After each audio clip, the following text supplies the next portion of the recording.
57 साल बाद मिला अलीगढ़ मुस्लिम यूनिवर्सिटी को अल्पसंख्यक का दर्जा।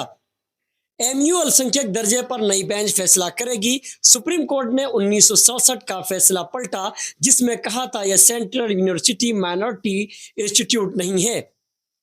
अलीगढ़ मुस्लिम यूनिवर्सिटी एमयू के अल्पसंख्यक दर्जे पर फैसला अब 3 जजों की नई बेंच करेगी। सुप्रीम कोर्ट की 7 जजों की बेंच ने 4.3 के बहुमत से 1967 के अपने ही फैसले को पलट दिया।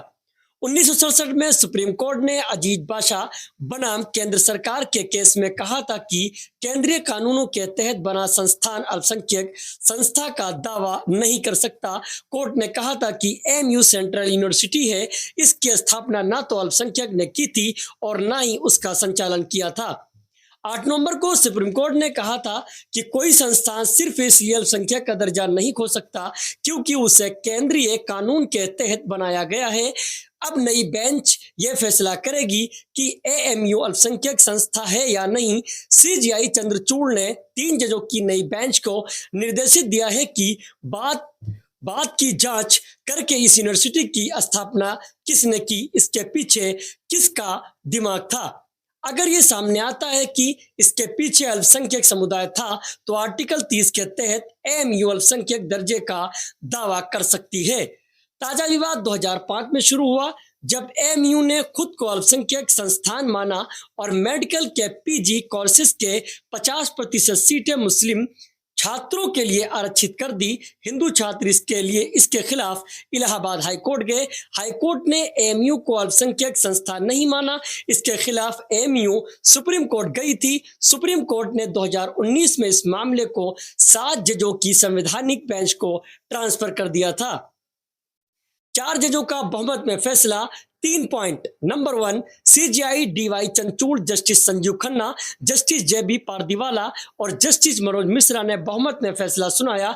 कहा केंद्रीय कानून के तहत एमयू को शामिल किया गया है। सिर्फ इस आधार पर यह नहीं कहा जा सकता कि इसकी स्थापना अल्पसंख्यकों ने नहीं की। ऐसी धारणा से आर्टिकल 30 का मकसद पूरा नहीं होगा। पॉइंट नंबर 2, इस संस्था की स्थापना किसने की, ये तय करने के लिए कोर्ट को इसकी उत्पत्ति तक जाना होगा। ये पता करना होगा कि इस संस्था के पीछे दिमाग किसका था। ये देखना होगा कि जमीन के लिए फंडिंग किसने की थी और क्या अल्पसंख्यक समुदाय ने मदद की। नंबर 3, ये जरूरी नहीं कि संस्था की स्थापना सिर्फ अल्पसंख्यक समुदाय की मदद के लिए हुई। ये साबित करना भी जरूरी नहीं कि इसके प्रशासन में अल्पसंख्यक समुदाय के लोगों ने किया। अल्पसंख्यक संस्थान भी धर्मनिरपेक्ष शिक्षा पर जोर दे सकते हैं। जरूरी नहीं कि अल्पसंख्यक की प्रशासन चलाए। 3 जजों का विरोध में फैसला। नंबर 1, जस्टिस सूर्यकांत अल्पसंख्यक आर्टिकल 30 के तहत किसी संस्थान की स्थापना कर सकते हैं, लेकिन सरकार और यूनिवर्सिटी ग्रांट कमीशन यूजीसी से इसे दर्जा मिलना जरूरी है। आर्टिकल 30 के तहत अल्पसंख्यक का दर्जा पाने के लिए किसी संस्था को अल्पसंख्यकों ने स्थापित किया और उसका संचालन किया। क्या एमयू अल्पसंख्यक संस्था है? ये कानून और तथ्यों से जुड़ा सवाल है। इस पर फैसला रेगुलर बेंच को करना चाहिए। Number 2, justice Dipankar Datta, MU अल्पसंख्यक संस्था नहीं है।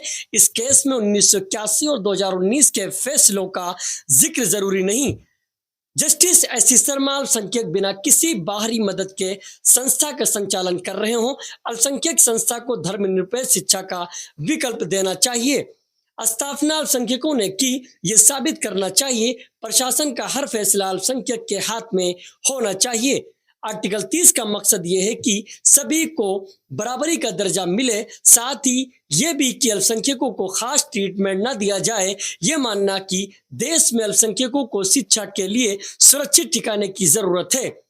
ये गलत। अल्पसंख्यक भी मुख्य धारा का ही हिस्सा है और अब वे समान अवसरों में शामिल हो रहे हैं। अब यूनिवर्सिटी की स्थापना से लेकर और उससे जुड़े विवादों को समझिए। एमयू की स्थापना का श्रेय सर सैयद अहमद खान को 1817 में दिल्ली के सादात सैयद खानदान में सर सैयद अहमद खान का जन्म हुआ। 24 साल की उम्र में सर सैयद अहमद खान मैनपुरी में उप न्यायाधीश बन गए। इस समय ही उन्होंने मुस्लिम समुदाय के लिए अलग से शिक्षण संस्थान की जरूरत महसूस हुई। उन्होंने मई 1872 में Mohammed Anglo Oriental College fund committee बनाया। कमेटी में 1877 में मोहम्मद एंग्लो ओरिएंटल कॉलेज की शुरुआत की। 1920 में ब्रिटिश सरकार की मदद से कमेटी ने अलीगढ़ मुस्लिम यूनिवर्सिटी एक्ट बनाकर इस यूनिवर्सिटी की स्थापना की। पहले से बनी सभी कमेटियां भंग कर अलीगढ़ मुस्लिम यूनिवर्सिटी के नाम से एक नई कमेटी बनी। इसी ही पूरी संपत्ति और अधिकार सौंपे गए। फैसले में आर्टिकल 30 का जिक्र जानिए क्या है। भारतीय संविधान का अनुच्छेद 30 अल्पसंख्यकों को शैक्षणिक संस्थान बनाने और उसके संचालन का अधिकार देता है। इसके तहत अल्पसंख्यक अपने शिक्षा संस्थानों में एडमिशन और एजुकेशनल के लिए अपनी भाषा और संस्कृति का इस्तेमाल कर सकते हैं। अपने संस्थानों में अपने धर्म और संस्कृति की शिक्षा दे सकते हैं। राज्य सरकारें इन्हें फंडिंग कर सकती हैं। आजादी के बाद अलीगढ़ मुस्लिम विश्वविद्यालय से जुड़े विवाद की टाइमलाइन। 1951 गैर मुस्लिमों के लिए भी खुले दरवाजे एमयू एक्ट 1920 के सेक्शन 8 और 9 को खत्म कर दिया गया। इसके तहत मुस्लिम छात्रों को अनिवार्य धार्मिक शिक्षा देने वाली बात खत्म कर दी गई थी। साथ ही अब किसी भी जात, लिंग, धर्म के लोगों की एंट्री के लिए यूनिवर्सिटी का दरवाजा खोल दिया गया। 1965 सरकार के अधीन लिया गया एमयू एक्ट 1920 के सेक्शन 23 में बदलाव किया गया। इसके जरिए यूनिवर्सिटी कोड की सर्वोच्च शक्ति को घटाकर बाकी यूनिवर्सिटी की तरह इसके लिए एक बॉडी बना दी गई। यूनिवर्सिटी को उस समय मानव संस्थान विकास मंत्रालय के अंदर ले लिया गया। Bureau report, Hind today.